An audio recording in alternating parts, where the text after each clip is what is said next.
नमस्कार दोस्तों, पवन एकेडमी में आपका स्वागत है।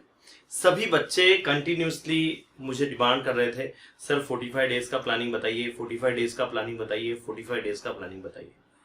देखिए, मैं आपको इसलिए प्लानिंग नहीं दे रहा था कि मुझे लगता है कि अभी का जो टाइम है थोड़ा रिलैक्स होने का टाइम है, इंस्टेड ऑफ टेकिंग टेंशन। क्योंकि ऑलरेडी आप बहुत ज़्यादा टेंशन ले चुके हो, बहुत ज़्यादा परेशानियों में आप लोग हो, मैं जानता हूँ। बट स्टिल कहीं तो भी हमको उस चीज़ से उबरना पड़ेगा, बाहर आना पड़ेगा, है ना।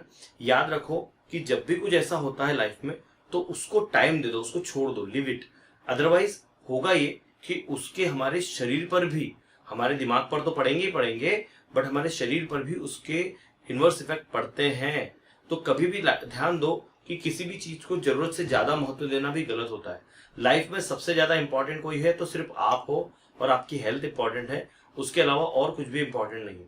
आपको लगता है कि सोचने से भी बहुत तकलीफ होती है, तो इसके लिए अभी अगर आप पढ़ नहीं पा रहे हो, अगर आपका कंसंट्रेशन नहीं हो पा रहा है, तो दैट्स वेरी गुड, कोई बात नहीं। आप बोलोगे सर वेरी गुड बोल रहे हो, हाँ मैं यही बोल रहा हूँ कि आप उसकी तरफ ध्यान देना बंद कर दो। और ये जो 45 डेज का प्लानिंग दिया है, इसके ऊपर भी आप आज से काम शुरू मत करो, आप शुरू करो एटलीस्ट 4-5 दिन के बाद, जब भी आप कंफर्टेबल फील करते हो तब से, ठीक है। हाँ, 12th के बच्चों को जल्दी शुरू करने की जरूरत है, क्योंकि ये बोला गया है कि 12th की जो एग्जाम है वो जो होगी वो हमारी मई के एंड में होगी, तो इसके लिए उनको जरूरत है। तो यहाँ मैं दोनों 11th और 12th दोनों बच्चों के लिए मैं एक प्लानिंग दे रहा हूँ कि उनको कैसे करना है, कैसे उनको पूरा अपना स्टडी कर लेना है और कैसे अपना प्रिपरेशन कर लेना।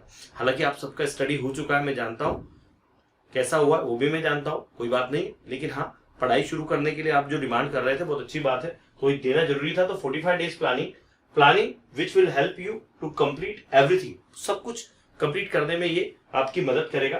तो सबसे पहले बात करते हैं कि time table for the first 45 days, time है ना, time table for the first 45 days. तो क्या मैं आपको टाइम टेबल दे रहा हूँ? नहीं, मैं टाइम टेबल नहीं दे रहा हूँ। मैं पहले आप बता रहा हूँ आपको क्या क्या हमारे पास है। जैसा मैं 10th के लिए बता रहा हूँ वैसा मैं 12th के लिए भी बताऊंगा। सबसे पहले बात करेंगे कि यहां पर हमारे पास क्या है। ऑल सब्जेक्ट्स ऑफ 10th, अगर हम 10th के सब्जेक्ट्स की बात करें तो सबसे पहले इंग्लिश, मराठी, देन हिंदी और संस्कृत, ठीक है। अभी किसी का फर्स्ट लैंग्वेज मराठी होगा तो वो रिप्लेस कर लेते, कोई बात नहीं। Mathematics 1, mathematics 2, then science 1, then science 2, और उसके बाद में आता है social science 1 and social science 2। तो ऐसा देखा जाए तो वी आर हैविंग 9 सब्जेक्ट्स। कितने सब्जेक्ट्स है हमारे पास में? 9 सब्जेक्ट्स है, ठीक है। अब इन 9 सब्जेक्ट्स के लिए मैंने यहाँ पर कुछ आपको ये जो डिटेल्स दे के रखी है, इसमें out of 9 subjects count 7 only. अब मैंने आपको ये क्यों कहा कि काउंट 7 ओनली? 7 क्यों काउंट कर रहा हूं भाई? मैं कोई और क्यों नहीं काउंट कर रहा हूँ? 7 में इसलिए काउंट कर रहा हूं कि यहाँ पर आपको मैथ्स 1 एंड मैथ्स 2 नहीं लेना है। यहाँ पर आपको क्या करना है, यहाँ पर आपको मैथ्स 1 एंड मैथ्स 2 काउंट नहीं करना है। क्यों नहीं करना है? क्योंकि ऑलरेडी हमने वो कंटिन्यू करके रखा है, ठीक है ना, ऑलरेडी वो हमने करके रखा है। तो हमारे पास बचे कितने? 7 सब्जेक्ट्स। हमें कितने बचे हमारे पास में? 7 सब्जेक्ट की बात है। 9 में से हम कितने सब्जेक्ट काउंट कर रहे हैं? 7 सब्जेक्ट काउंट कर रहे हैं। फिर बात करते हैं, अच्छा वी हैव कितने दिन है हमारे पास? या तो 45 दिन है या 42 दिन है ना। तो मैं इसको अगर आप देखते हो कि 45 नहीं 42 डेज भी हुए तो भी क्या होगा, 42 डेज हुए और 7 सब्जेक्ट है मेरे पास, तो मेरे पास ऑन एन एवरेज क्या आ जाएगा, means you get 6 days for every subject. मतलब इसके लिए भी तुम्हारे पास 6 दिन है, इसके लिए भी 6 दिन है, इसके लिए भी 6 दिन है, इसके लिए भी 6 दिन है, इसके लिए भी 6 दिन है, इसके लिए भी 6 दिन है और इसके लिए भी 6 दिन है। Means for all these subjects you have 6 days, ठीक है, यू हैव 6 डेज। ठीक, आगे बढ़ते हैं। अब adjust according to your convenience, मैंने यहाँ पे 6 दे के रखे। अब इसमें ऐसा हो सकता है कि किसी का इंग्लिश कंप्लीट हो गया है ना, तो वो इंग्लिश को आगे यहाँ पे 3 डेज दे दे, है ना, और यहाँ के 3 दिन निकाल के उसको लगता है साइंस 1 को देना है, तो वो साइंस 1 को 3 दिन यहाँ बढ़ा दे। तो ये डिपेंड करता है, इंग्लिश हो गया है या मराठी हो गया है, जिसका जो हो गया। कुछ सब्जेक्ट है, कुछ बच्चे बड़े चैंपियन होते हैं, है ना, कुछ बहुत अच्छे होते हैं, जैसे कुछ मराठी में बहुत अच्छे होते हैं, एक बार पढ़ते ही याद हो जाता है। कुछ जो होते हैं वो हिंदी में बहुत अच्छे होते हैं, पढ़ते ही याद हो जाता है। तो ऐसा अगर आपका है ना, तो आप वहां से दिन निकाल के इसको इधर के दिन दे दो, ठीक है। और डेट डिसाइड कर लेना, है ना, इसको डेट डिसाइड कर लेना। लेट्स से कि अगर आप इसको 25 तारीख से फॉलो कर रहे हो तो 25 तारीख से लेकर के 30 तारीख तक का दिन, क्योंकि 25, 26, 27, 28, 29, 30 6 दिन होते हैं, तो 6 दिन आपने इसको दे दी। ऐसे आपको डेट भी लिख लेना इसके आगे, ठीक है। मैं तो अभी आपको एक अच्छा प्लानिंग दे रहा हूँ, आप बोलोगे तो मैं आपको इसका पीपीटी, आप मुझे कमेंट बॉक्स में कमेंट करके बताना तो मैं इसका जो प्रेजेंटेशन है ये आपसे भी शेयर कर लूंगा। कहां पर? ये मैं इसका आपसे पीडीएफ शेयर कर लूंगा हमारे टेलीग्राम के चैनल पर। टेलीग्राम का चैनल का कैसे ज्वाइन कर सकते हो आप? तो टेलीग्राम का चैनल है हमारा t.me/पवनवाग। पवनवाग सब छोटा है, ठीक है। पवनवाग एकेडमी का ये ऑफिशियल टेलीग्राम चैनल है, ठीक है। तो इस तरह से आपको आपके डेज एडजस्ट कर लेना है, ठीक है। डेज एडजस्ट करके आपको जिसको जितने दिन देना देते आएंगे, पर मेरे हिसाब से 6-6 दिन दो। अगर आपको लगता है कि इंग्लिश मेरा 3 दिन में हो जाएगा, मराठी मेरा 3 दिन में हो जाएगा, वो 3-3 दिन निकाल के आप साइंस 1 साइंस 2 को, आपको सोशल साइंस 1 को देना है तो दे दो, ठीक है। अब आप बोलोगे सर मैथ्स 1 मैथ्स 2 का क्या? उसके लिए रुकिए, मैं उसके लिए बात करूंगा आपसे, ठीक है। इसमें आगे हम आते हैं। आगे अगर बात करें हम 12th की, अब ये 12th के बच्चों के लिए जो मैं ले रहा हूं, इसमें आपको देखने मिलेगा यहाँ पर 12th के हम सारे सब्जेक्ट देखते हैं कि इंग्लिश है, मराठी है, ठीक है। Excuse me. इंग्लिश है, मराठी है, ठीक है। अब इसके अंदर इसके बाद में maths 1 maths 2 science 1 physics 1 physics 2 chemistry 1 chemistry 2। आप बोलोगे सर इसको तो आपने इतना, हाँ मैंने ऐसा करके रखा है। अब इसके अंदर देखो जो 12th के बच्चे जो कॉमर्स वाले हैं उनको यहाँ उनके अपने सब्जेक्ट लिख लेना है ना, जो आर्ट्स वाले हैं उनको यहाँ अपने सब्जेक्ट लिख लेना है, और उनके जितने भी सब्जेक्ट्स होते हैं उसके हिसाब से मैं सारा बताता हूँ आपको कैसे करना है। यहाँ पर ये चीज क्लियर हो गई कि हमारी मेन सब्जेक्ट्स आ गए, ठीक है। यहाँ फिर आगे बढ़ते हैं हम। यहाँ पर फिर से वही बात की, यहाँ कितने सब्जेक्ट्स हैं? यहाँ 8 सब्जेक्ट्स है। ये क्या लिखा है? Out of 8 subjects count only 8। फिर से वही बात जो मैंने पिछले इसमें बताई थी कि मैथ्स को काउंट नहीं करना, मैथ्स को सिलेबस कंप्लीट करते समय मैथ्स को काउंट नहीं करना है, ठीक है। तो ये कैंसिल हो गया, तो बचते कितने? 6 सब्जेक्ट बचते हैं, ठीक है। We have 42 days. अगेन वही बात आएगी, 42 डेज है हमारे पास में, 7 सब्जेक्ट है, so approximately we will get 6 days for every subject. यहाँ भी हमको 6 डेज मिल जाएगा, सभी के हमको 6-6 दिन मिल जाएंगे, है ना। हमको सभी सब्जेक्ट के लिए 6 डेज मिल रहे हैं, है ना। सभी के लिए हमको 6-6 दिन मिल रहे हैं, ठीक है। यहाँ भी 6, यहाँ भी 6, यहाँ भी 6, ठीक है। तो 6-6 दिन मिल गए। अब बात यहाँ पर क्या है? वही बात यहाँ पर भी आएगी, adjust according to the your convenient. आपको लगता है कि मराठी आपका 4 दिन में हो जाएगा, तो वो 2 दिन निकाल के आप फिजिक्स 1 या फिजिक्स 2 आपको जहां देना वहां दे दो। अच्छा, ऐसा अगर देखा जाए तो पूरे 12 दिन है, पूरे फिजिक्स के लिए 12 दिन है। मैं जानता हूं 12 दिन बहुत कम है, लेकिन 12 दिन उनके लिए सफिशिएंट है जिनका सिलेबस कंप्लीट हो चुका है, ठीक है ना। मतलब उनको जस्ट रिवाइज करना है, ठीक।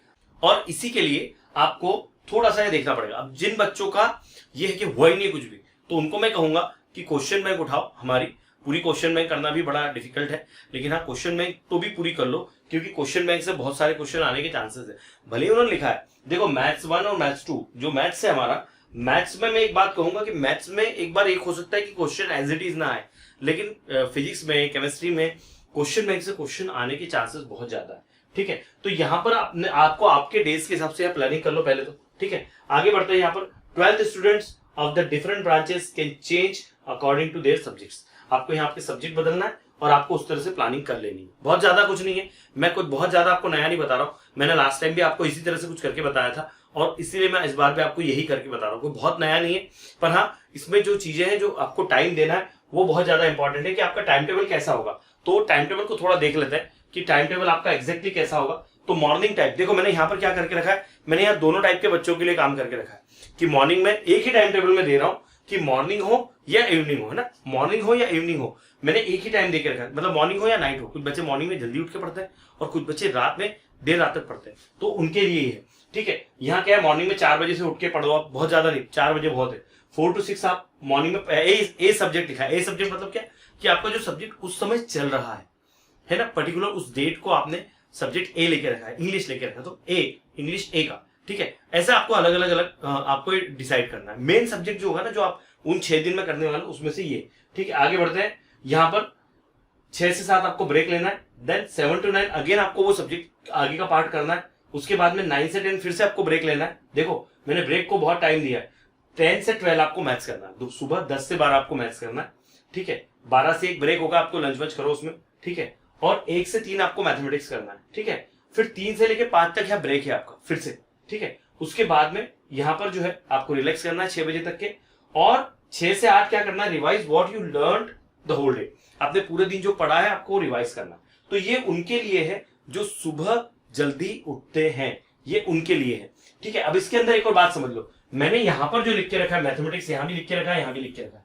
आपको लगता है कि सर मैं ये टाइम यूटिलाइज करना चाहूंगा मेरे इस सब्जेक्ट के लिए, तो डेफिनेटली आप यहाँ से चेंज कर लो। अच्छा, आपको ये जो मैंने ब्रेक देके रखे 2-2 आवर्स का मैंने लेके रखा है, तो 2 आवर्स में भी आपको 40-40 मिनट के बाद में ब्रेक लेना है। आपको लगता है कि सर मैं तो इसको 9 से 12 कर लेता हूं और बीच में मैं ब्रेक लेते रहूंगा, तो आप इनको ऐड भी कर सकते हो, है ना, आप इनको प्लस कर लो, ठीक है। मतलब आप 9 से 12 स्टडी के लिए बैठो, आप 9 से 12 पीएम तक के स्टडी के लिए बैठो, और हर 40 मिनट के बाद में, एवरी 40 मिनट्स के बाद में आप 10 से 15 मिनट का आप ब्रेक ले लो। 15 मिनट का आप ब्रेक ले लोगे तो भी आपका चलेगा, ठीक है। कोई बहुत ऐसा नहीं है कि आपको ऐसे ही करना है, ठीक है। आगे इसमें बढ़ते हैं, और ये आखिरी लाइन मैंने देख रखी 10 से 12, ये उन बच्चों के लिए जो रात में पढ़ना पसंद करते हैं, तो वो यहां नहीं पढ़ेंगे उस सब्जेक्ट को, वो यहां पढ़ेंगे, और जो मॉर्निंग वाले वो यहां पढ़ेंगे, और जो रात में पढ़ने वाले वो यहां पढ़ेंगे। तो इस तरह से मैंने छोटा सा सिंपल सा टाइम टेबल दिया, कोई बहुत ये नहीं। कॉन्सेंट्रेट पढ़ाई पर करो। एक बात बता दो, 12th की एग्जाम कैंसिल नहीं होगी, पहली बात। दूसरी बात, 10th की एग्जाम का भी डिसीजन 12th की जब डेट आएगी तब तक आ जाएगा कि वो क्या करने वाले हैं। देखो, एक बात बता दूं मैं आपको कि मुझे नहीं लगता कि वो डायरेक्ट आपको पास कर दे, ठीक है। कुछ ना कुछ तो वो एग्जाम लेंगे, और लेते नहीं लेते पता नहीं, वो क्या करने वाले, इंटरनल असेसमेंट करने वाले या क्या करने वाले। संभावनाएं बहुत सारी। बच्चे मुझे बार बार पूछ रहे हैं सर आप बताओ क्या होगा। तो मुझे तो ऐसा लग रहा है कि आप पढ़ाई बंद मत करो, क्योंकि आपने अगर पढ़ाई बंद कर दी, ओके, और उन्होंने बोल दिया कि एग्जाम होगी, तो तुम ज्यादा परेशान हो जाओगे, फिर उस केस में आप ज्यादा परेशान हो जाओगे। तो अभी से ये समझो कि एग्जाम है ना, एग्जाम होने वाली, ऐसा सोच के पढ़ते रहो। अगर उन्होंने कैंसिल कर दी तो दैट्स वेरी गुड, है ना भाई। देखो, मैं समझने की बात कर रहा हूं ना, कि अगर अभी आपने बंद कर दिया और आप समझ लो कि आपने अगली 10 तारीख तक के कुछ भी नहीं पढ़ा है, अगली 15 तारीख तक कुछ नहीं पढ़ा, और फिर आपको पता चला कि आपकी एग्जाम होने वाली, कितना प्रेशर आएगा। अभी से ज्यादा प्रेशर होगा वो। तो उस प्रेशर को कम करने के लिए आपसे नहीं पढ़ा जा रहा ना, बहुत मत पढ़ो ना, आप सुबह 2 घंटे पढ़ो, शाम में 2 घंटे पढ़ो, बाकी दैट्स इट। फिर आप आराम करो, ठीक है। और ये टाइम टेबल अगर फॉलो करोगे ना तो पूरा अच्छे से होगा। बच्चे ये भी पूछ रहे 10th वाले 11th का पढ़ना शुरू कर देंगे, बिल्कुल नहीं, ऐसा मत करना। 11th की पढ़ाई अभी मत शुरू करो, पहले 10th का चलने दो। 11th जो है वो जो लोकल लेवल पर एग्जाम होती है, और उसके लिए आपके पास टाइम भी रहेगा, आप उसको बाद में भी कर सकते हो, इतना घबराने वाली बात नहीं।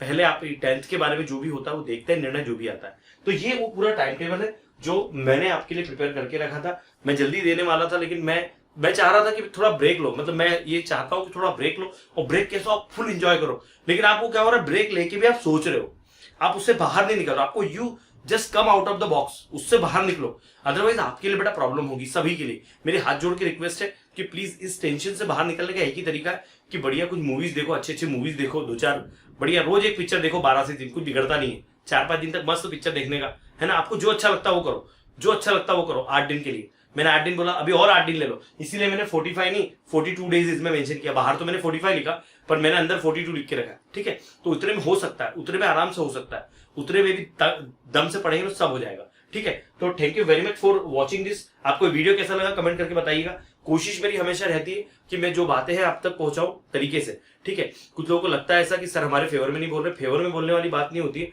हमको लॉजिकली सोचना होगा कि अगर देखो, अगर अभी अपने पढ़ना ही बंद कर दिया, पूरा बंद कर दिया, ओके, और अगले महीने के 15 तारीख को या 10 तारीख को जाके उन्होंने बोल दिया एग्जाम होगी, तो वो प्रेशर ज्यादा होगा, है ना। तो अभी मन में ये लेके चलो, उन किसी का क्या हुआ है ये मत सोचो, किसी का क्या हुआ ये मत सोचो। अच्छा, आप बोलोगे हमारा पढ़ाई तो वेस्ट हो जाएगी, कोई पढ़ा हुआ कभी वेस्ट नहीं होता बेटा, ये सारा का सारा आपको काम में आने वाला है, ये कुछ भी वेस्ट नहीं होगा मेरे भाई। ये जो हम पढ़ रहे हैं ना, ये कहीं ना कहीं हमारे काम में आएगा, ठीक है। तो अभी भले आपको आपसे नहीं पढ़े जा रहा ना, कम पढ़ो, 1 घंटा पढ़ो, और ये सोचो कि हमारी एग्जाम होने वाली है। ये डिसीजन आपको अंदर खुद लेना है कि मेरी एग्जाम होने वाली है, ये मुझे पता है, और ऐसा करके पढ़ो। मुझे पता है बड़ा मुश्किल है वो, लेकिन वैसा हमको कुछ तो करना पड़ेगा। अगर ऐसा भी नहीं करोगे, वैसा भी नहीं करोगे, कुछ तो सोच समझ के करना पड़ेगा, तो वो बहुत ज्यादा जरूरी है, ठीक है दोस्तों। तो thank you very much for watching this video कैसा लगा कमेंट करके बताना, और ये प्लानिंग आपको कैसी लगी वो भी बताना, ठीक है। जल्दी ही मैं आपके लिए आगे की कुछ वीडियोस देते रहूंगा। मोटिवेशनल वीडियो इसलिए दे रहा हूं कि आप जो है मोटिवेट होते रहो, पढ़ते रहो, okay. Thank you very much. देखते रहे पवन माई अकेडमी। धन्यवाद।